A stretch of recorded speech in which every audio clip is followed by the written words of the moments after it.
유튜브의 녹음 상태가 조금 좋아졌습니까? 장모님 그 젤을 꽂아야 됩니다. 카메라에.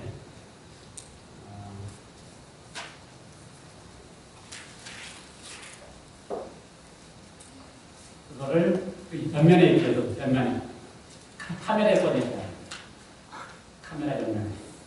지난주에 안 하시니까 잃어버리셨네요. 네. 감사합니다. 우리가 다시 또 하나님의 마음으로 읽는 소선지서라고 하는 제목으로 1년이 될지 2년이 될지 모르지만 또 한 번의 여정이 시작됩니다. 우리가 지난 여러 해를 거쳐서 하나님의 마음으로 성경을 다시 읽는 연습을 많이 했습니다. 하나님의 마음으로 이사야도 읽었고요. 하나님의 마음으로 히브리서도 읽었습니다. 지난 바로 우리가 마치기 전에 신약을 했기 때문에 이번에는 다시 구약으로 돌아갑니다. 제가 구약, 신약, 구약, 신약 하면서 돌아가지요. 그래서 지금부터는 다시 이제 구약으로 돌아갑니다. 그래서 하나님의 마음으로 읽는 소선지서입니다. 기대가 됩니까? 네. 이 케이스는 기대가 되지요? 네. 제일 좋았을 것 같아요. 기대가 됩니다. 하나님의 마음으로 읽는 소선지서. 소선지서가 뭔지 알아요? 소선지서. 성경에 소선지서가 어디에 있습니까? 잘 모르신 것 같아서 그래서 오늘 첫 서론은 구약 한눈에 읽기라고 하는 서론입니다. 소선지서를 들어가기 전에 구약을 한눈에 깨뚫고 있어야 소선지서가 어디에 있는지 알고 소선지서를 어떻게 읽을지 알 것 같아서 오늘은 서론으로 구약 한눈에 읽기라고 하는 제목입니다. 구약을 어떻게 한눈에 다 읽을 수 있을까? 고민되지요? 구약을 한눈에 다 어떻게 이해할 수 있을까? 저도 고민됩니다. 짧은 한 시간 동안 구약을 한눈에 다 이해시킬 수 있을까? 제가 어제 밤새도록 잠을 못 자서 제가 컴퓨터가 안 좋아요. 이거 어떻게 이해시킬 수 있을까? 이거 고민하느라고 밤새도록 제가 설교 생각하느라고 잠을 못 잤습니다. 그래서 제가 지금 설교가 잘 안 될 것 같지만 어쨌든 구약 한눈에 읽기를 하도록 하겠습니다. 시작하기 전에 우리가 소선지서를 어떤 마음으로 읽을지를 한 성경절을 통하여 제가 말씀을 드리려고 합니다. 호세아 2장 16절. 소선지서를 우리가 함께 읽고 공부할 때에 하나님의 심정으로 읽을 때 하나님의 심정이 무엇인지 소선지서는 어디를 펴든지 그곳에서 하나님의 마음을 확인할 텐데 하나님의 마음을 가장 잘 설명해 놓은 성경절이 호세아 2장 16절에 있는 말씀입니다. 여호와께서 이르시되 그날에 내가 나를 내 남편이라 일컫고 너는 누굽니까? 우리를 가리킵니다. 이스라엘 분들을 가리킵니다. 너가 나를 부를 때에 어떻게 일컬으라고요? 남편이라 일컫고 다시는 뭐라고 부르지 마라? 예, 우리 성경에 내 바알입니다. 그런데 원래 히브리의 의미는 내 주인님 그런 의미입니다. 하나님의 심정은 이스라엘 백성들을 향하여 우리를 향하여 하나님 나를 좀 알아줄 때 어떻게 알아달라? 남편처럼 알아달라. 호세아 2장 16절. 하나님이 우리를 향하여 하나님 당신 자신을 불러줄 때 어떻게 불러달라고요? 남편으로 좀 알고 불러달라는 것입니다. 어떻게 부르지 말고 바알 또는 주인님이라고 부르지 말고. 얼마나 이스라엘 백성들이 하나님을 알 때 이 주인처럼 알고 있었으면 주인님 내가 어떻게 하겠습니다? 준행하겠나이다. 주인님 내가 어떻게 하겠습니다? 내가 순종하겠나이다. 이렇게 이스라엘 백성들이 이야기하고 있는 그들을 향하여 하나님께서는 제발 나를 주인으로 알지 말고 나를 어떻게 해달라? 남편으로 알아달라. 나는 너를 그렇게 사랑하고 있는 남편으로 알아달라고 주님께서 호소하고 있습니다. 그래서 오늘 우리가 소선지서를 읽을 때에 하나님을 다시 발견하게 될 텐데 하나님은 우리가 준행하겠나이다 순종하겠나이다고 하는 주인으로서의 하나님이 아니고 하나님 심정 그대로 하나님이 우리를 향하여 나는 너의 남편이라고 호소하시는 그분을 만나도록 주님께서 소선지서를 통하여 우리를 인도하시길 간절히 바랍니다. 준비가 됐어요? 소선지서를 공부할 준비가 됐습니까? 예, 소선지서를 통하여 우리가 하나님을 알 때에 우리의 마스터, 우리의 주인이 아니고 우리의 그렇게 우리를 사랑하는 남편처럼. 제 아내가 결혼생활 벌써 27, 8년 해가면서 저한테 한 고백이 있습니다. 결혼생활이 오래 하면 할수록 남편이 더 좋대요. 여러분 그런 고백 하십니까? 감사합니다. 우리 박근혜님이 그런 말씀 많이 주시는 것 같아요. 예. 남편이 더 사랑하게 되고 더 사랑한다는 것을 느끼게 되는 경험. 이게 하나님께서 우리를 향하여 원하시는 경험. 하나님께 우리 향하여 원하시는 경험이 뭐라고요?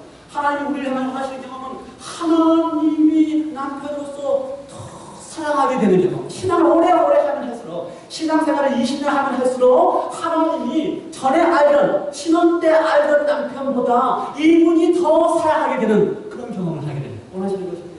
우리는 수호선지서를 통하여 그런 하나님을 만나게 되실 것입니다. 그렇다면 수호선지서가 뭔가? 제가 수호선지서의 첫 번째 책인 호세아를 읽었습니다. 수호선지서는 선지서 가운데 책들의 분량이 좀 작기 때문에 소선지서라고 부릅니다. 어떤 책은 1장만 있는 선지서도 있고요. 그 다음에 3장이 있는 책이 있고요. 4장이 있는 책이 있고요. 가장 긴 장수는 몇 장인지 아십니까? 14장이 되어 있는 게 전부입니다. 그래서 소선지서는 책들이 작기 때문에 소선지서라고 부릅니다. 그렇죠? 분량이 큰 책은 뭐예요? 이사야 같은 선지서는 분량이 몇 장까지 되어 있습니까? 66장까지 되기 때문에 분류상 소선지서로 부르지 않습니다. 왜냐하면 분량이 크기 때문에. 그래서 소선지서는 그들이 하는 기별이나 그들이 전하는 메시지가 작아서 소선지서가 아니고 무엇 때문에 소선지서예요? 책의 분량이 작기 때문에 소선지서입니다. 그러나 그 작은 분량 속에 우리는 뭘 발견하는 겁니까? 큰 하나님, 남편과 같은 하나님, 더 우리를 사랑하고 있다고 말씀하시는 남편과 같은 하나님을 한 장의 챕터를 통해서도 발견하게 된 것입니다. 그래서 소선지서가 호세아부터 시작해서 말라기까지 12권의 책으로 되어 있는 성경이 바로 소선지서입니다. 그래서 이 소선지서를 12권의 구약 성경을 한꺼번에 다 다룰 수 있을까? 저도 고민입니다. 그러나 장수로 따져봤어요, 제가. 그랬더니 이사야가 66장인데 소선지서 12권으로 되어 있는 소선지서가 몇 장인지 아세요? 여러분 다 안 쉬어봤죠? 저만 쉬어봤어요. 다 쉬어봤더니 67장이에요. 그래서 여러분 걱정하지 않아도 됩니다. 우리가 큰 66장의 이사야도 끝냈는데, 이사야도 하나님의 마음을 읽었는데, 그렇죠? 소선지서 12권이라 할지라도 67장이니까 그 정도면 얼마든지 하나님의 심정으로, 하나님의 마음으로 다시 읽고 그 속에서 남편 되시는 하나님을 만날 수 있으리라 기대가 됩니다. 그래서 오늘은 서론으로 들어가서 구약 한문의 읽기를 함께 해보려고 합니다. 그래서 제가 파워포인트 가져오고 구약 한문의 읽기가 참 어려울 것 같아서 제가 오늘은 칠판도 가지고 왔습니다. 우리 뒤에 계신 우리 김장모님이 카메라 옮기시려면 힘들 것 같아요. 제가 그동안 그렇지 않아도 움직이는데 이제 막 칠판과 파워포인트를 같이 움직여야 되니까 더 힘드실 것 같은데. 여러분, 구약을 한눈에 보기 위해서는 구약이나 신약이나 다 우리의 눈으로 보면 그건 다 역사입니다. 역사. 그렇죠? 역사 속에 들어있습니다. 그래서 역사 속에 들어있으려면 역사를 이해하는 게 필요합니다. 그래서 역사를 이해할 때 세상 사람들은 역사를 이해할 때는 반드시 뭘 통해서 이해합니까? 연도를 통해서 이해합니다. 내가 지금 존재하고 있는 연도가 존재하기 때문에 역사가 존재하는 거예요. 내가 존재하는 시간이 존재하기 때문에 역사가 존재하는 거예요. 그렇죠? 그래서 지금 내가 존재하고 있는 시간이 2018년이라고 이야기할 때 그건 무슨 의미예요? 그게 무슨 의미예요? 제가 질문을 어렵게 하니까 답이 아주 좋은 답이 나오는 거예요. 2018년이라고 하는 것을 역사 속에서 볼 때는 왜 2018년이라는 역사가 등장하는 겁니까? 연도가 등장하고 역사가 될 때는 주, 기원, 후 2018년 기원, 후라고 하는 개념으로 지금 등장하는 거고요. 그러니까 왜 그러냐 여기가 되냐면은 우리는 지금 뭘 보려고 하는 거기 때문에 구약의 역사를 보려고 하는데 구약의 역사만 보려고 해도 아주 길기 때문에 신약의 역사와 2018년은 제가 아주 뒤에 조그맣게 이야기했습니다. 그래서 신약의 역사부터 시작해서 우리가 살고 있는 역사를 밝혀서 기원 후 또는 뭐라고 표현해요? A, D 그 전의 역사는 뭐라고 표현합니까? B, C 라고 표현을 합니다. 그렇죠? 그래서 우리가 구약의 역사의 모든 내용들은 다 어디에 속한 거예요? 기원전 BC의 역사에 속합니다. 그렇다면 성경에서 등장하는 구약의 역사 가운데 BC 속에 다 집어넣을 수 있는가? 어떻게 생각하세요? 예수님이 재림하기 전, 예수님이 초림하기 전에 모든 역사가 성경 역사 속에 다 그리스도 속에 들어간다. 들어가야 돼요, 안 들어가야 돼요? 들어가야 돼요. 반드시 들어가야 돼요. 그래요? 왜냐하면 성경의 역사가 존재하는, 역사로서 세상에 존재하는 그 순간부터서는 다 기원 전과 기원 후로 나누어지기 때문에 이 속에 다 들어가야 됩니다. 그렇다면 BC 몇 년에 노아 홍수가 있었을까? BC 몇 년에 바벨탑이 세워졌을까? BC 몇 년에 아브라함이 갈대아우를 떠났을까? BC 몇 년에 출애굽을 했을까라고 하는 모든 역사적인 사건들이 다 우리가 알고 있는 역사 속에 다 등장해야 되고 성경의 기록된 역사 속에서 다 한눈에 보여져야 되는 것입니다. 성경의 역사가 벌써 시작이 없어요. 그렇죠. 그런데 우리는 잘 모르고 지금까지 살아왔다는 생각이 들어요. 그렇죠? 역사를 보는 눈이. 그래서 역사를 보는 창세기부터서 마지막까지의 역사 속에서 반드시 어떻게 보여야 된다? BC 속에 있어야 된다. 그런데 사실은요, 오늘날 우리 시대에도 역사가 있습니다. 그렇죠? 오늘날 우리 시대에도 역사가 있어요. 모든 시대마다 역사가 있습니다. 역사라고 하는 것은 그 시대의 기록을 하는 게 아니고 어떻게 해요? 그 전 시대의 것을 판단하고 분석해서 기록을 남기는 사람이 역사가입니다. 그렇죠? 그래서 박근혜 정부 때 한참 문제가 뭐였습니까? 뉴라이트 역사가들에 의해서 역사를 애호하는 문제 때문에 아주 시끌시끌하지 않았습니까? 근데 그 사람들이 현 시대의 과거의 역사를 해석하는 사람들이에요. 그래서 모든 시대마다 그게 있었어요. 그래서 BC라고 하는 역사를 이해해 올 때에 각 시대마다 역사가들이 그 전 시대의 기록들을 남기고 있기 때문에 역사가 기록이 남고 남아있는 거죠. 그래서 역사가들이 기록할 수 있는 기록 가운데에 가장 오래된 기록은 사실은 역사가들의 기록에 의하면 가장 오래된 기록은 BC 한 2000년경의 역사까지가 기록되어 있는 것이 역사가들. 역사가들은 사실은 훨씬 이후의 기록이죠. BC 20년을 하지만 BC 한 6세기, 한 600년 정도의 그 위대한 역사가가 2000년에 어떻게 어땠을까의 역사를 지금도 남기고 있는 거죠. 근데 이제 이런 역사가들의 기록보다 더 역사를 보여주는 것은 무슨 발견이에요? 그거는 고고학의 발견입니다. 그렇죠? 고고학은 역사가들은 사실은 고고학의 모든 자료들을 동원해서 과거의 역사를 기록하는 거고 고고학은 그 역사적인 자료를 그대로 들춰내서 보여주는 학문이 고고학입니다. 그래서 이 고고학의 학문을 통해서 우리가 이해할 수 있는 시대가 사실은 BC 약 한 2000년경까지가 사실 이해할 수 있는 시기입니다. 그래서 성경의 역사도 마찬가지예요. 성경의 역사 가운데서 그렇다면 BC 2000년 이전에는 어떻게 이해할 수 있을까? 이것을 고민하는 학자들이 히브리의 학자들과 신학자들이 고민을 많이 합니다. 그래서 이 고민을 하면서 그렇다면 창조가 언제부터 시작했고 노아 홍수가 언제고 그 다음에 바벨탑이 언제고 아브라함이 언제부터 출발했을까? 이게 역사적으로 이게 가능한가? 이런 고민하는 학자들이 과거에 유대 히브리 학자들도 그걸 고민하고요. 그 다음에 신학자들도 그걸 고민하고 그래서 그걸 고민하다가 발견에 깨달아 낸 게 있습니다. 이 연도 속에 이해 낸 게 있습니다. 왜 하나님께서 모세를 통하여 창세기를 쓰실 때에 1장부터 11장까지 노아의 이야기를 쓰셨습니다. 1장부터 12장까지 노아 끝나고 12장부터 아브라함이 등장하잖아요. 창세부터서 11장까지 창조에 대한 기사 1, 2, 3장 4장에 가인과 아벨 5장에는 뭐 나옵니까? 족보 6장에는 뭐 나와요? 노아 홍수 시작하면서 7장, 8장, 9장까지 노아 홍수 다 얘기한 다음에 10장에는 뭐 나옵니까?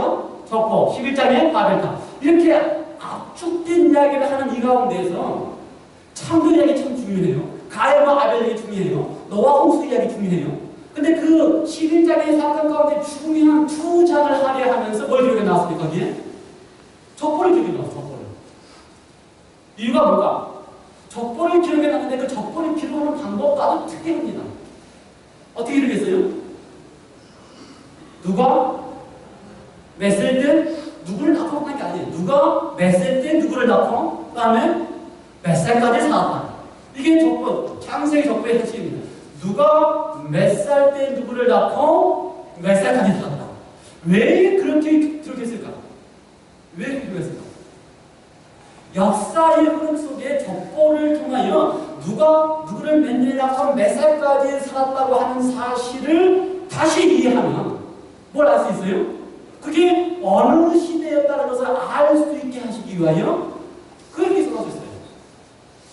그래서요, 성경학자들이, 히브리학자들이나 성경학자들이 창조로부터 시작해서 역사의 흐름을 이해하는 것. 우리가 지금 잘 알지 못하는 역사가 어느 역사입니까? 창세기 1장부터 11장까지 역사입니다. 아까 얘기했죠? BC 2000년은 고고학과, 그렇죠? 역사가들의 기록이 위해서 기록이 남지만 2000년 이전의 시대는 창조부터서 노아 홍수까지의 역사는 고고학적인 발굴이, 왜 노아 홍수 때는 고고학적인 발굴이 안 나오거든요. 노아의 흔적은 나오지만 그 전에 살았던 사람들의 흔적이 고고학적으로 안 나오기 때문에 이 전 시대의 삶을 알 수 있는 방법이 없어요. 그래서 하나님께서는 그걸 아시고 어떻게 나온다고요? 창세기 5장과 창세기 10장에 뭘 통하여?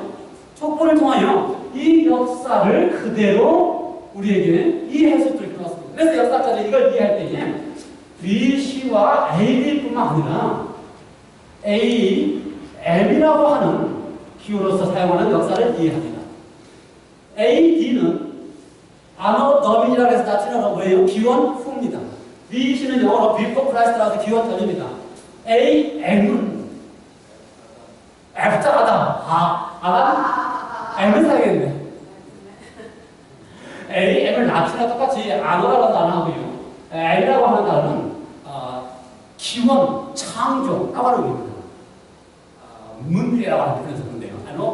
아노, 문예라고 표현을 써서 기원, 창조 때부터 창조의 시작부터라고 하는 겁니다. 그래서 창조의 시작부터서 연도를 따집니다. 1년.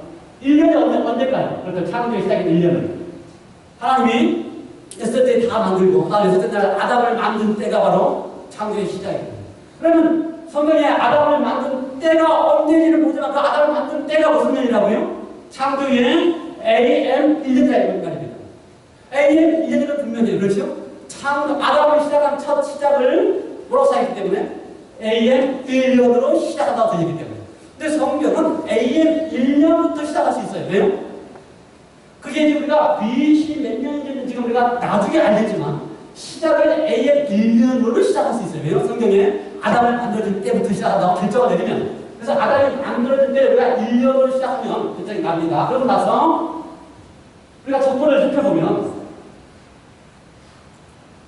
상당히 성경이 족보를 쓰는 이유 가운데 재밌게 표현되어 있습니다. 아담의 첫 낳는 행동을 명령으로 1년으로 시작하고요. 아담이 나이 몇 살 때에 셋을 낳았어요? 130. 예, 출생연도입니다. 그렇죠? 아담이 아들을 낳은 때가 130년도에 아들을 낳았고요. 그 다음에 아들을 출생한 연도가 130년이고요. 930년까지 살았습니다. 이해가 돼요? 첫 번째 줄이? 930년까지 살았어요. 그러면 셋은 아담이 몇 살 때 낳았다고요? 130년에 낳았습니다. 그러면 셋이 출생한 연도는 AM 몇 년입니까? 140년. 확실해요? 이해가 돼요? 무슨 말인지? 예. 아담은 0년부터 1년부터 시작해서 처음 낳을 때는 우리는 한국 사람이 1년이고 미국 사람이 0년이에요. 그래서 0년입니다. 아시겠어요? 한국 사람은 처음 태어나면 1년이지만 미국 사람은 0년이기 때문에 0년부터 시작해서 130년 후에 무슨 누구를 낳았다고 기록되어 있다고 해서 성경에? 셋을 낳았다. 그럼 셋이 태어날 때는 몇 년이에요? AM 130년입니다. 맞아요. 그래서 셋이 출생한 연도는 130년도예요. 130년이에요. 그다음에 셋이 130년부터 시작해서 105 살 때 누굴 낳았어요? 에노스를 낳습니다. 그러므로 에노스가 출생한 연도는 셋이 130년부터 시작해서 몇 년 후요? 230년 후에 에노스가 출생한 나이입니다. 그러면 에노스는 몇 년에 출생한 겁니까? 235년. AM 235년에 출생한 겁니다. 이해가 되세요? 그건 지금 정확한 거예요. 이거는 성경의 역사 속에서 정확한 연도가 중요합니다. 그러면 창조된 지 235년에 에노스가 태어났다. 쭉 지나가면요. 창조된 지 라멕으로 가겠습니다. 라멕은 몇 살? 라멕이 누굽니까? 보여요? 제가 이게 안 나와서. 라멕은 노아의 아버지입니다. 노아의 아버지예요. 그래서 노아의 아버지까지 갈 때에 라멕은 창조된 지 몇 년 만에요? 874년 만에 태어났습니다. 연도를 계속 계산하면요. 그러면 라멕이 874년 만에 태어났는데 아담은 몇 살에 죽었어요? 아담이 몇 년에 죽었어요? 930년에 죽었어요. 그럼 아직 아담이 죽었어요? 안 죽었어요? 안 죽었어요. 노아의 아버지 노아의 아버지 라멕이 살고 있는 동안에 아담이 안 죽었습니다.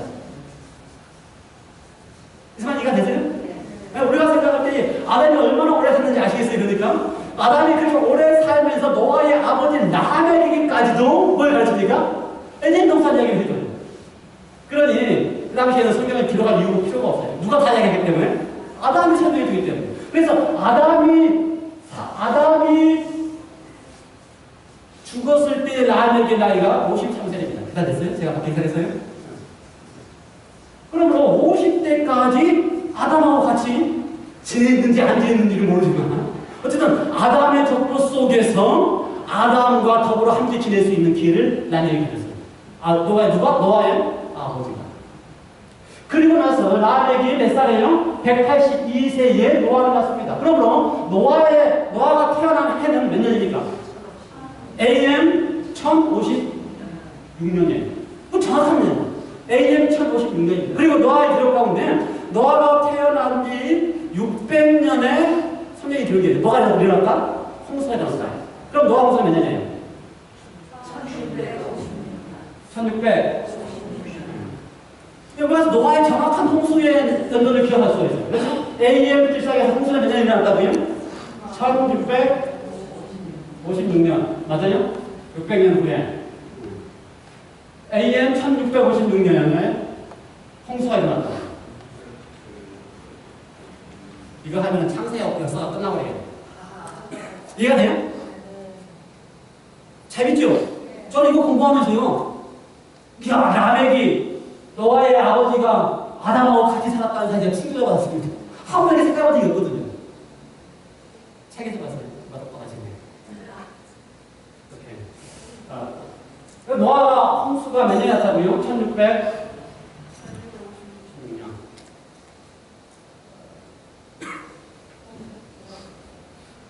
같은 몇편데 이것을 가로로 세워내놨습니다. 600세 때에 홍수가 났기 때문에 보여요? 600세 때에 홍수가 났기 때문에 홍수 심판을 받은 해가 몇 년이라고요? 1656년이다. 1656년에 홍수는 2월달에 났습니다. 천년의 기록이 그러면. 근데 1656년에 그때에 누가 죽었어요? 마지막으로 가장 오래 살았던 무두셀라가 그 해에 죽었어요. 그래서 사실은요, 아담의 족복 가운데 노아 홍수 때에 살아있던 사람은 없습니다. 라멕도 홍수 전에 죽었고, 가장 오래 살았던 무두셀라도 1656년 그해 죽었어요. 2월달에 노아 홍수가 나타나니까 아마 1월달에 마지막 무두셀라가 죽은 걸로 이해가 돼요. 이게 창세기의 역사. 그리고 창세기의 노아 홍수가 그냥 이야기가 아닙니다. 역사 속에 등장할 수 있는 분명한 사건이고, BC로 추정해낼 수 있는 분명한 연도가 등장하는 사건. 그래서 적어도 창조된 이후에 1650년이 지난 후에 뭐가 생겼다? 노아 홍수가 됩니다. 이해가 되세요? 네. 그다음에 노아 홍수 이후에 역사가 등장하면서 우리가 성경의 기록에 의하면 누가 등장합니까? 셈과 함과 야벳이 등장하죠. 셈과 함과 야벳. 세 인물이 등장하죠. 그게 누굽니까? 셈, 함, 야벳이 누구예요? 노아의 세 아들입니다. 그런데 노아의 세 아들을 등장할 때 노아는 여기서부터는 조금 이 기록 방식이 좀 달라요. 그 전까지는 누가 몇 년에 누구를 낳았다고 이야기했는데, 여기서부터는 조금 기록 방식이 한꺼번에 아들 셋을 낳은 것처럼 이렇게 표현을 합니다. 그러니까 몇 년에 아들 낳았다. 몇 년에 셋을 낳았다. 예를 들어서 아브라함의 아버지가 아브라함을 낳을 때에 아브라함의 아버지가 70대 때에 아브라함과 아브라함의 라할과 누구죠? 그 다음에 하란까지 이렇게 해서 셋을 낳았다고 얘기해요. 한꺼번에 쌍둥이 낳기는 없거든요. 그런데 그때부터 시작해서 아브라함도 낳고 하란도 낳고 나홀 그때 있는 사람 이런 거 이렇게 낳았다 이 말이에요. 그래서 정확하게 아브라함이 몇 년에 낳는지 모르지만 70년부터 시작해서 70대부터 시작해서 낳았다. 마찬가지로 셈, 함, 야벳 이런 생각 속에서 성경이 그렇게 셈, 함, 야벳이기 때문에 셈이 가장 먼저 낳았다 생각하는데 그것도 고민해야 될 문제예요. 이 연도를 연구해야 될 문제예요. 어쨌든 간에 기록에 의하면 성경의 정확한 기록에 의하면 셈은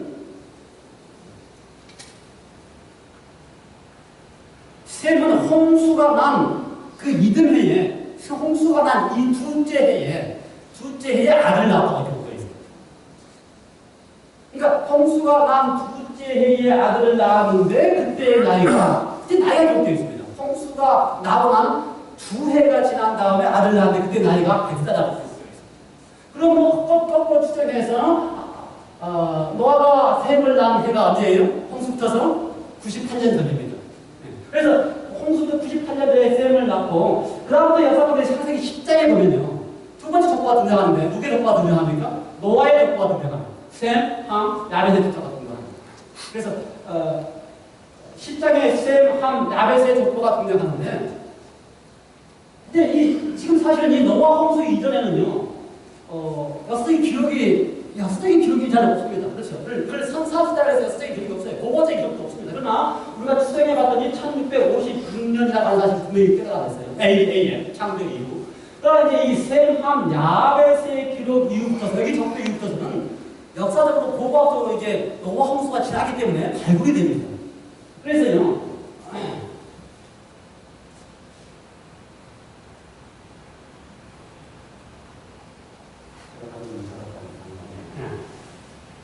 여기 셈의 족보가 쭉 등장하는데 셈이 아이를 낳을 때 나이가 100살이고요. 그렇죠? 100살은 어느 때라고 성경편에 가면은 1656년인 노아 홍수가 지난 2년 후에 100세 때에 아들을 낳았다고 해서 계산이 되었습니다. 그러면 셈의 나이가 계산이 되고 그렇죠? 그 다음에 셈의 아들 아르바삿이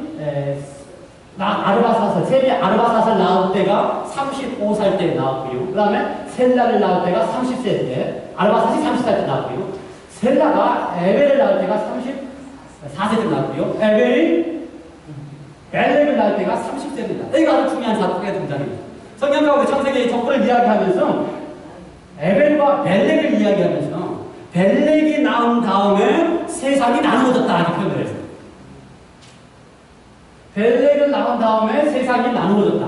성경 가운데 세상이 나누어진 사건이 노아 홍수 위에 세상이 나누어진 사건이 어떤 사건입니까?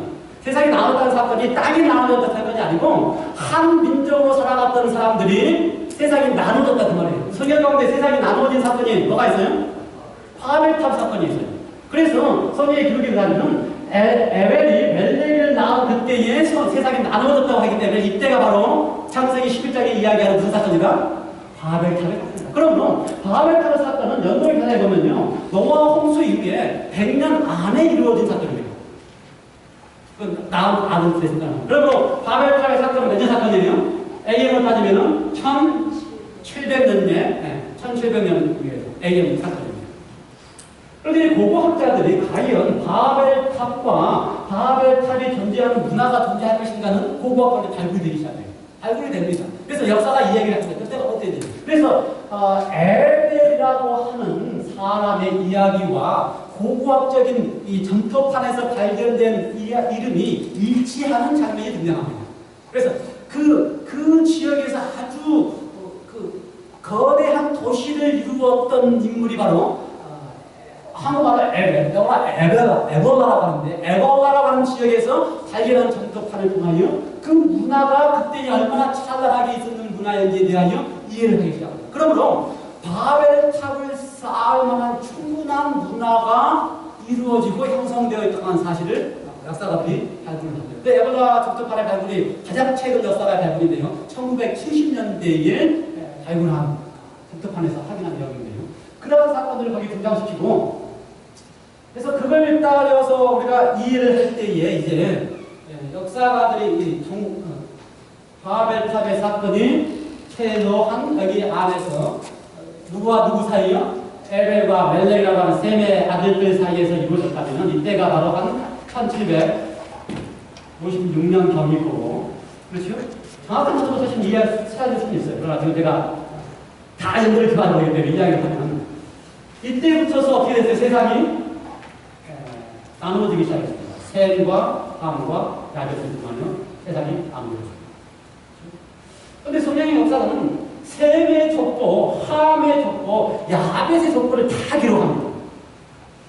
그런데 셈의 족보를 기록할 때는요, 몇 살 때에 누구를 낳고 어떻게 할까? 몇 살까지 살까 기록하고, 함이나 야벳의 족보를 기록할 때는 연도수를 아들을 낳은 이름만 쭉 언급하고요, 연도수를 언급하지 않습니다.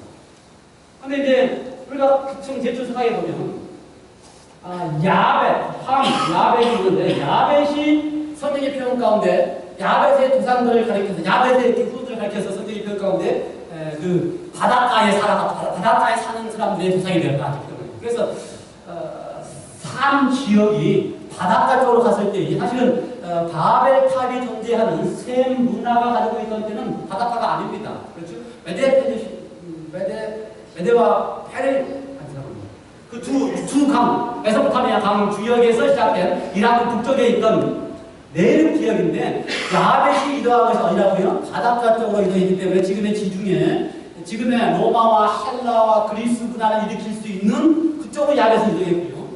함은 블레셋, 가나안 쪽과 더 남쪽 애굽 쪽으로 이동을 했습니다. 그래서 함은 애굽의 사람의 조상이라고 이야기했어요.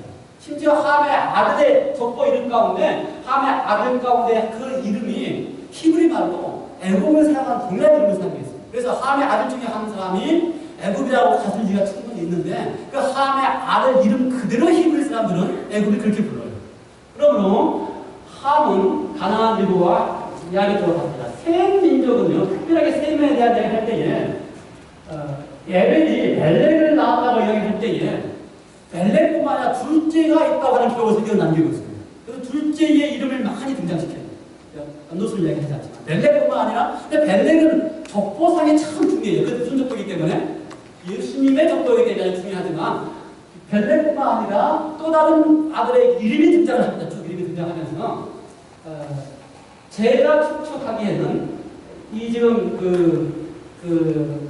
메소포타미아 문명을 일으키고 세계사는 그래 뭐라고 합니까? 세계 4대 문명 가사제가 어디예요?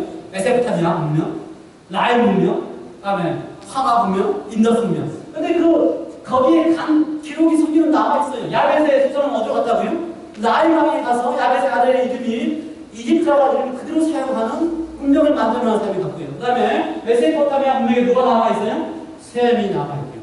그다음에 셈의 후손들이 꽤 많이 등장하면서 이동하는 경로가 이 아시아 쪽으로 이동하면서 인도스로 한강까지 갈 수가 있어요. 재밌는 사건은요.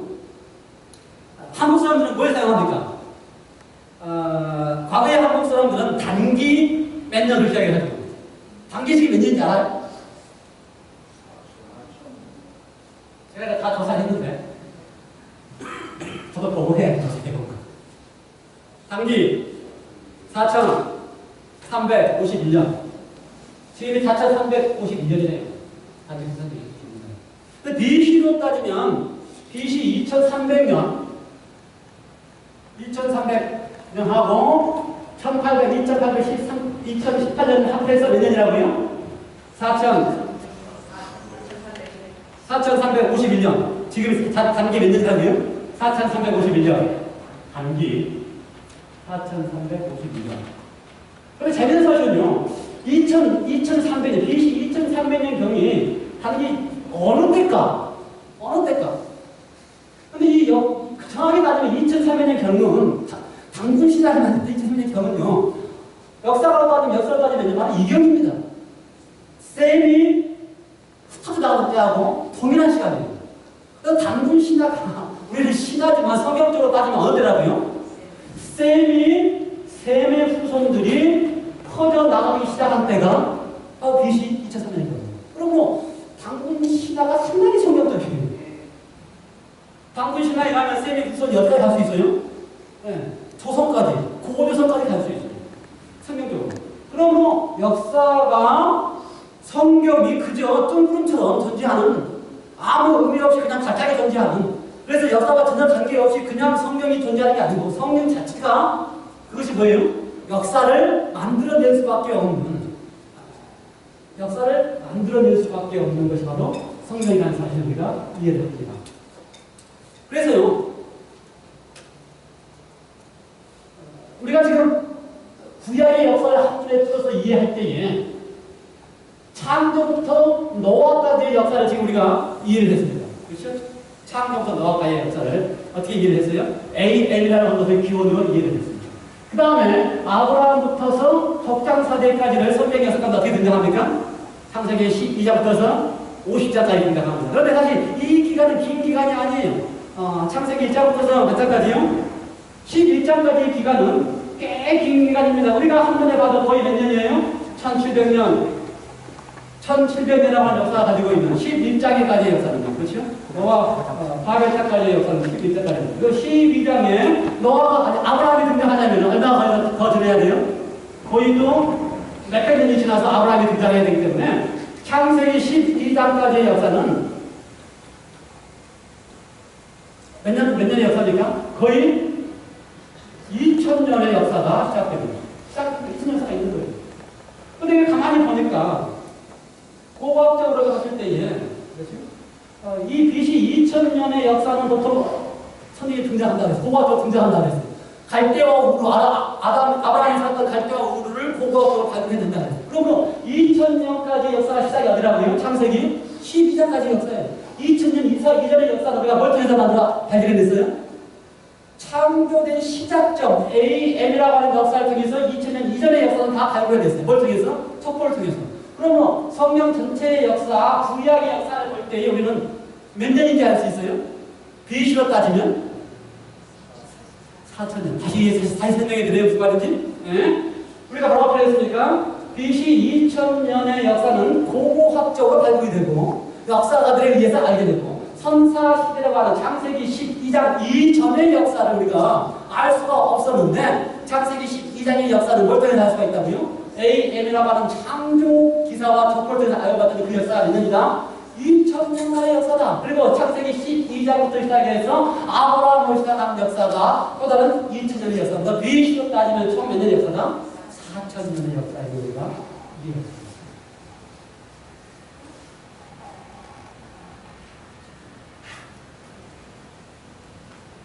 이제 마지막 부분, 창세기 마지막 부분 들어가서 성경을 이해할 때에 구약을 이해할 때 구약이 복잡한 것처럼 생각하지만 사실은요 창세기 12장까지 전에 2000년 역사고 그 다음에 창세기 12장부터의 나머지 2000년 역사는 창세기 12장 전까지는 우리가 어떤 걸 통해서 알 수 있고요? AM이라고 하는 연도를 통해서 알 수 있고 그 다음에 창세기 12장 이후의 연도를 뭘 통해서 알 수 있어요? BC를 통해서 알 수 있어요. 전체 역사를 BC로 보면 창조는 BC 4000년이라는 사실과 이해할 수 있어요. 그래서 창세기 12장부터 BC 역사는 사실은요 세계사와 일치하는 역사입니다. 세계사는 창세기 12장 홍수 이전의 사건은 세계사가 기록이 없어요. 세계사에도 기록이 없습니다. 그러나 창세기 21장부터서 세계 역사 속에 수 기록이 남아있어요. 그러면 세계 역사와 창세기 22장부터 2000년의 역사는 세계 역사와 구약의 역사를 꽤 맞춰서 그대로까지 이해할 수 있습니다. 그리고 성경이 세상의 역사가 성경 없이 존재하는 게 아니라는 사실 우리가 역사 속에서 하나님이 역사 속에서 존재할 수밖에 없게끔 사람이 창조되고 존재하는 그 순간부터서 우리는 어디에 존재하는 겁니까? 역사라고 하는 그 속에서 우리가 존재해 왔다고 하는 사실을 그러면 이게 그냥 허무맹랑한 이야기가 아니고 어떤 이야기라고요? 역사 속에서 존재하는 이야기라는 사실을 우리가 분명히 인식할 수가 있습니다. 오늘의 결론으로 들어와서 마지막 소선지서가 어떻게 등장해야 되는지 이야기만 하면서 마치도록 하겠습니다. 2000년 이후부터 이게 역사가 들어오려면요. 창세기 아브라함부터서 다시 또 족보가 계속 등장하겠죠. 아브라함, 그러니까 두 번째 아들은 이삭, 야곱. 아브라함, 이삭, 야곱. 야곱이 어디에 들어갑니까? 애굽에 들어가고요. 모세과 더불어서 애굽에 들어가고요. 그 다음에 애굽에서 출애굽하는 사건을 통하여 뭐가 등장합니까? 그게 이제 이스라엘의 민족의 역사가 시작됩니다. 성경을 기록할 때에 출애굽하기 전에 여기 모세가 성경을 기록하면서 이 전까지 역사를 다 모세가 기록을 했습니다. 출애굽 전에 이 여전까지 모세가 다 기록할 때에 출애굽하기 전에 기록한 책이 뭐예요? 우리가 얘기한 것처럼 창세기고 그다음에 뭡니까? 또 하나는 욥기를 모세가 출애굽하기 전에 기록합니다. 그리고 출애굽하면서부터서 네 가지 책을 기록합니다. 뭘 기록해요? 출애굽기, 레위기, 민수기, 신명기. 이게 모세가 살아있는 동안에 들어간 겁니다. 출애굽부터 모세가 살아있는 동안은 몇 년이에요? 신명기까지 들어가야 돼요. 모세가 광야에서 출애굽 시켜가지고 몇 년 동안 광야에 있었어요? 40년. 그래서요, 출애굽부터 시작하는 네 가지 성경책은 몇 년의 역사밖에 아니에요? 40년 역사밖에 아닙니다. 그렇죠? 그렇다면 또 창세기 12장부터서 여기 누구야? 애굽에 들어가는 야곱과 요셉의 이야기는 한 200년에서밖에 안 돼요. 그러면 여기 앞에 2000년 역사, 그다음에 아브라함부터 시작해서 한 200년 역사, 출애굽 직전에 공간 얘기가 몇 년 남아있어요. 성경 1편에 의하면 출애굽 애굽 사람들에게 노예를 한 몇 년에 떠왔던 데 있어요? 430년. 그래서 한 200년 지난 다음에 노예 생활 430년 하고, 그렇죠? 이 역사를 쭉 이야기해봤더니, 그렇지, 아브라함부터 시작해가지고, 최소한, 영어로 따지면, 바벨탑 이후에, 그렇죠? 연도로 따지면 정확하게 아브라함의 출생연도가 등장합니다. 이 족보로 따지면. 아브라함의 출생연도는 AM으로 따지면 2008년이에요. 그래서 우리가 2000년 역사라고 하기로 아브라함의 출생연도가 AM으로 따지면. 그래서 아브라함까지 2000년 역사도 그때부터 시작해서 40년을 따라 내려오면은 출애굽하던 때가 등장하게 되는데요. 출애굽을 역사학자들과 신학자들이 다 동의하기를 1445년 BC로 등장을 시킵니다.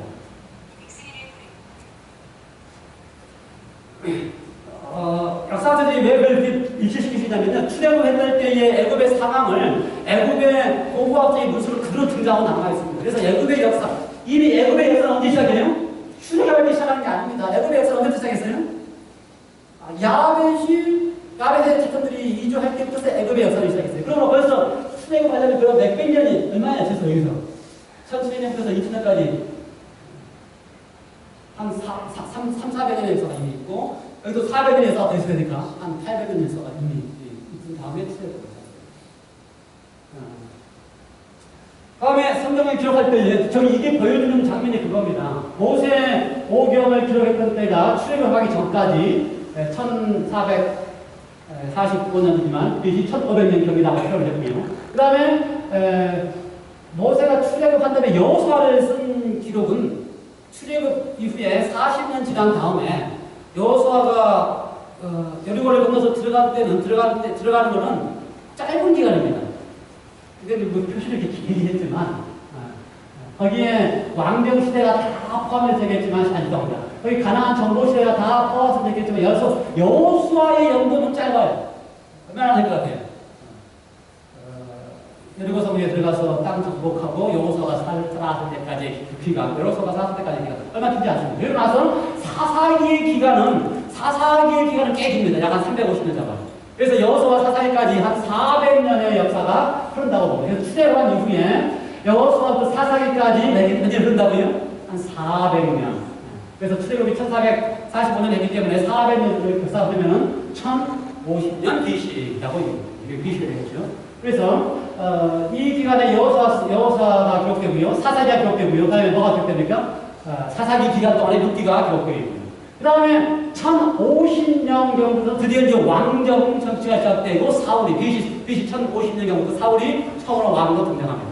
그래서 사울, 다윗, 솔로몬 거의 한 100년밖에 안 돼요. 사울, 다윗, 솔로몬 3대에 걸쳐서 몇 년이라고요? 한 100년. 그래서 마지막 솔로몬이 죽은 해가 931년입니다. 1051년에 누가 왕이 되고요? 사울이 왕이 되고, 사울 죽고 나서 다윗이 왕이 되고 난 다음에 다윗이 죽고 솔로몬이 왕이 돼서 솔로몬이 죽은 때가 몇 년이라고요? BC 931년. 그래서 성경은 이 사울, 다윗, 솔로몬 시대에 처음으로 왕이 시작된 시대에 성경을 기록한 사람이 사무엘입니다. 사무엘 상하를 기록했습니다. 그렇죠? 그 다음에 사무엘 상하를 기록하고 역대상에 마지막 솔로몬의 인생이 등장합니다. 역대상이. 그래서 그 기간 동안에 약 100년의 기간 동안에 사무엘 상하와 역대상이 기록되어 있고요. 보여요, 어딘지?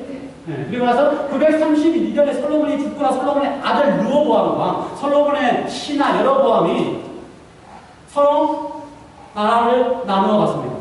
그래서 931년에 드디어 이스라엘이 남과 북으로 나눠졌습니다.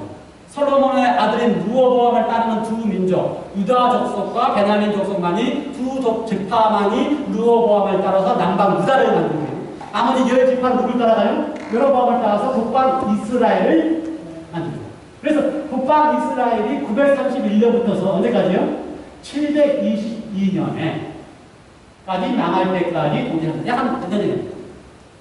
한 200년 조금, 218년, 9년 정도 등장.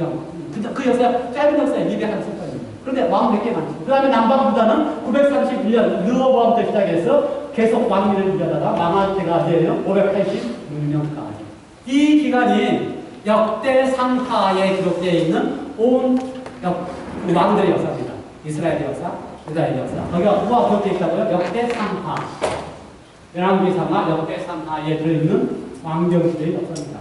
그 다음에 이 남북으로 나눠진 이때에 역사를 기록한 것은 역사서에 포함되는 열왕기상하고요. 그 당시에 선지자가 가면 이게 뭡니까? 선지자입니다. 선지서입니다. 알겠어요? 그래서 우리가 지금 공부하는 선지서는 어느 시대입니까?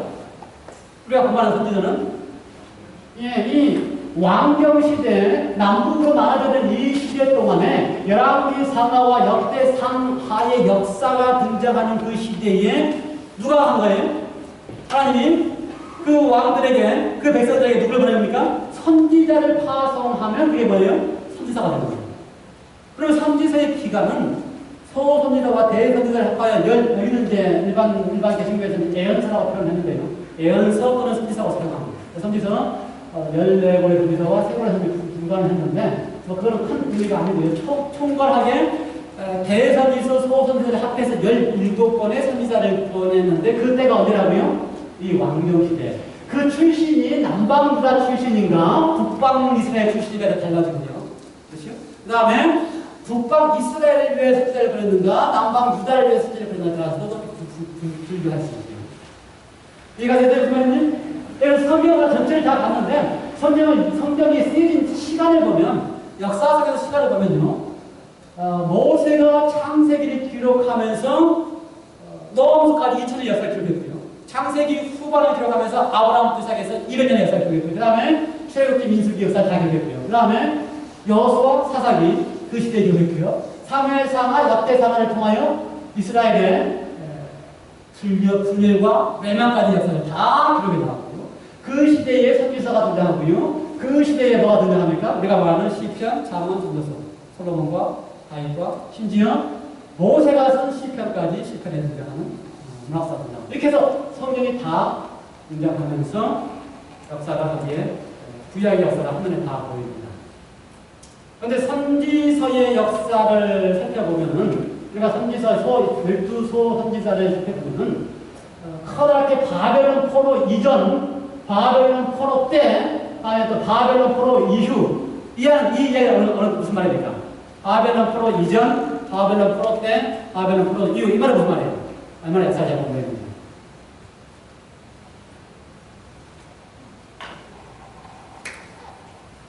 바벨론에 의해서 망한 나라는 얼마입니까? 남방, 유다. 북방 이스라엘은 누구에 의해서 망했어요?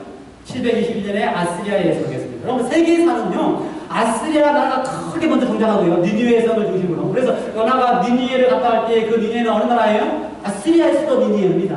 요나가 니느웨를 갔다 때 아스리아가 메소포타미아 그쪽 지역을 완전히 치리하면서 통치하고 있다가 아스리아가 누구한테 망해요? 바벨론한테 망합니다. 그러므로 이스라엘의 역사 속에서 아스리아가 유다와 이스라엘을 침공하기도 하고 그 다음에 아스리아가 망한 다음에 누가 침공해요? 아스리아를 무너뜨린 바벨론이 누구를 무너뜨려요? 유다를 망한, 남방 유다를 망하죠. 그래서 기록 가운데 바벨론 포로 이전이라고 하는 것은 마지막으로 바벨론에 의해서 남방 유다가 망하기 이전에 선지자들이 파송된 겁니다.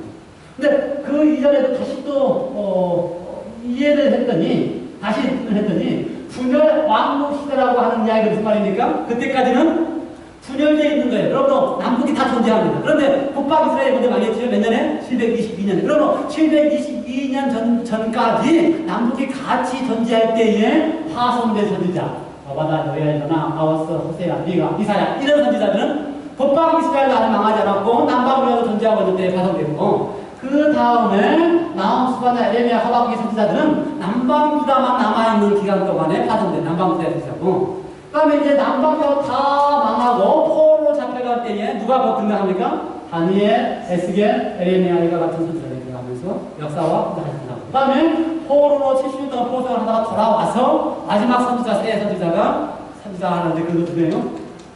예루살렘 성을 다시 건축하면서 학계 스가랴 말라기가 등장합니다. 그럼 말라기는 구약성경의 마지막 말라기는 그렇죠?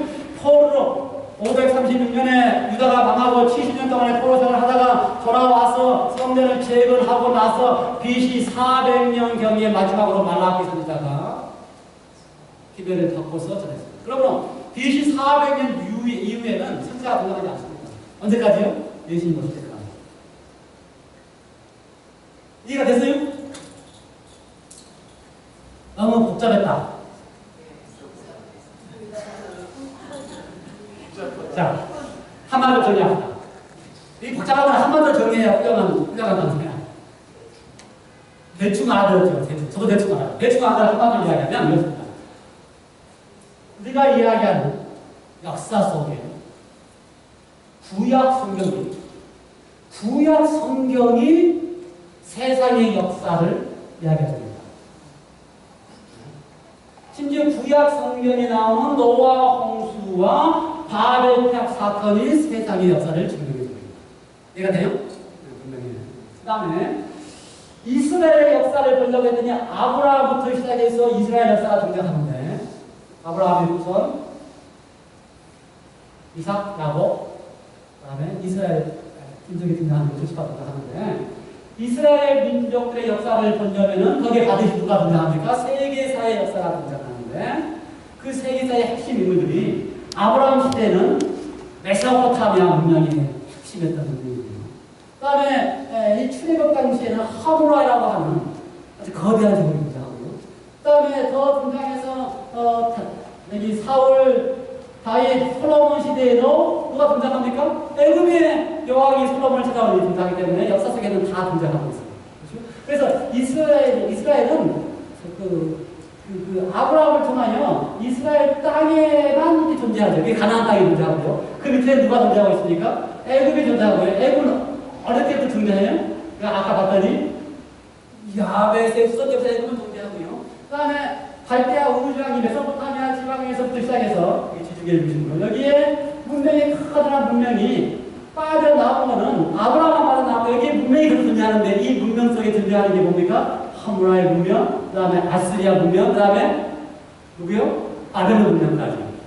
여기서 신바벨론, 그 전에 하물라의 등장하는 고바벨론, 이 문명이 존재하는 거. 우리가 이야기한 것처럼 셈의 후손들에 의해서 여기서 출발해서 지중해 쪽으로 가면은 함의 속속들에 의해서 지금의 그리스나 또는 로마 같은 민족을 이룰 수 있는 함의 후손들이 가고요. 야벳의 조선은 애국까지 들어서 아프리카를 점령할 수 있는 후손들이 가고요. 셈과 여기서부터 시작해서 출발 동쪽으로 가면 뭐가 생겨요? 한 민족이라 하는 장군신화가 생길 수 있는 같은 용도의 장군신화가 생길 수 있는 이 이스라엘 역사 가운데 우리가 성경이 어떻게 기록되었나를 봤더니 그렇죠? 출애굽 이전에 모세부터 시작된 창세기와 더불어 시작해서 출애굽기에 40년 동안에 하나 플러스 4개의 책을 썼어요. 모세 창세기와 출애굽기, 레위기, 민수기, 신명기. 그 다음에 가나안에 들어가면서부터서 여호수아와 350년 동안 사사기를 기록했어요. 그럼 사사기 기록한 사사기, 여호수아기와 이미 400년이 지났습니다. 사사기 지금부터 그다음에 누가 등장합니까? 왕이 등장합니다. 사울왕이. 이때가 언제라고요? 역사 속에서 1050년. 실제로 이렇게 계산하면 1050년경에 사울이 처음으로 이스라엘 왕이 되고요. 이스라엘이 왕이 되면서 사울, 다윗, 솔로몬 시대를 누가 썼습니까? 사무엘상 하를 통해서고요.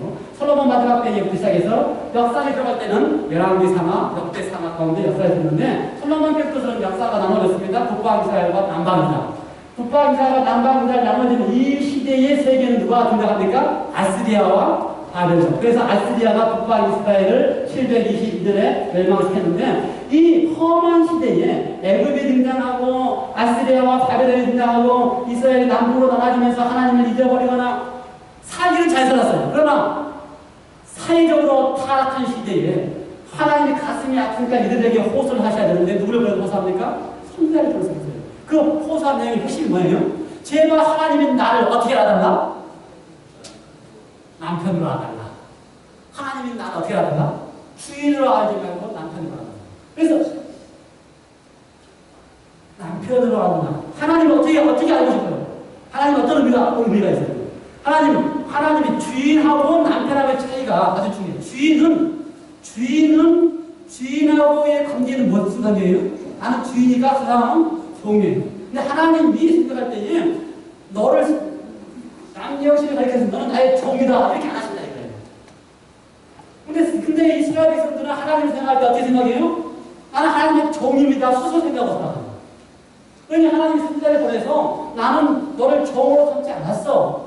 나는 나와 관계는 주인과 종의 관계가 아니고 어떤 관계다? 사랑하는 남편과 아내의 관계다. 그래서 지금 이 시대 동안에 이 시대죠. 어때? 남북으로 가리워져 있고 아시리아나 이집트가 침공하는 이 시대에 하나님의 백성들이 하나님을 섬기는 이 사람들은 다 하나님을 섬길 수밖에 없는 사람인데 하나님을 어떻게 알고 섬긴다고요? 하나님을 주인으로 알고 섬겨요. 그러니 하나님 가까워요. 하나님은 뭔데? 남편인데 사랑관계인데 백성들을 어떻게 알고 있다고요? 주인으로 알고 있다. 그러면 이 시대에 있는 사람들에게 누구를 보내서 우리가 이야기하는 지금 누구를 보내서요? 선지자라고 하는 하나님의 기별을 가지고 있어서 하나님의 마음을 소개해주는, 알려주는 사람들을 보내야 되는 거예요.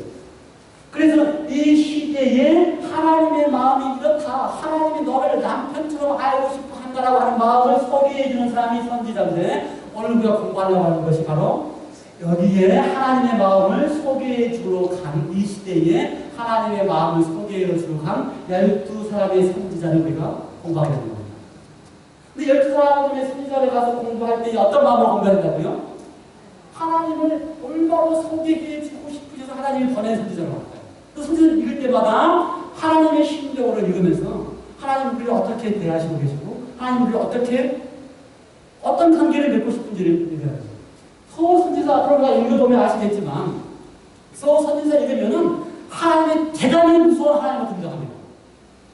읽어보면 그런데 우리가 그걸 읽을 때에 이 배경 속에서 하나님이 제가 그래서 호세아 2장을 가장 먼저 읽었어요. 이 배경 속에서 왜 이스라엘 백성들이 남부로 나아졌으면서 이 시대에 아주 예세에서 고생을 하고 있는 시대에 하나님을 어떤 하나님으로? 무서운 하나님으로 알고 있었는지 왜 오해하고 있었는지 하나님 어떤 하나님인데 남편처럼 사랑의 관계를 하고 싶은 하나님인데 이스라엘 백성들은 주인님 꼼짝 못하면서 무섭게 알고 있는 이걸 선지자들이 하나님의 기별을 주기 위해서 하나님이 이런 분이시다라는 사실을 다시 한번 우리에게 호소하고 싶으셔서 선지자들에게 기별을 주십니다. 보여요? 이제 다? 됐어요? 아멘. 끝냅시다. 여러분 우리 함께 선지자를 공부할 텐데 선지자를 공부하면서 우리가 하나님의 심정으로 우리를 남편처럼 사랑하고 싶은 하나님의 심정으로 선지자를 다시 읽으면서 하나님의 마음을 발견하게 되길 바랍니다. 들어가시겠습니다. 아버지, 짧은 시간 동안에 기원전 4000년의 성경 역사와 세상 역사를 한눈에 살펴보았습니다. 다 이해가 되지는 않았지만 하나님께서 창조부터서 이 모든 것이 분명한 사실이라는 사실을 역사 속에 증명하기 위하여 분명한 연도 속에서 그것이 존재했던 사실임을 우리에게 보여주시니 감사합니다. 하나님이 그 역사 속에서 하나님의 창조와 모든 피조물들로 하여금 하나님의 어떤 하나님인지를 알게 하시기 위해 우리에게 선지자를 보내주셔서 나는 너희를 사랑하는 관계를 맺고 싶어하는 남편이지 너희에게 군림하는 주인과 종의 관계가 아니라는 사실을 선지자를 통해 우리에게 말씀해 주시니 감사합니다. 이번 선지자의 공부를 통하여 하나님의 심정을 느끼게 해주셔서 그 당시 백성들은 하나님을 무섭게 느꼈다 할지라도 우리는 다시 하나님의 심정으로 하나님의 마음으로 하나님의 말씀을 읽을 수 있도록 주님 도와주시옵소서. 이 멋있는 여정을 시작할 때 성령 하나님 인도하여 주셔서 소선지서를 통하여 주시는 하나님의 마음을 사랑의 심정으로 확대하여 주시옵소서. 감사드리오며 예수 그리스도 이름으로 간절히 부탁드립니다. 아멘.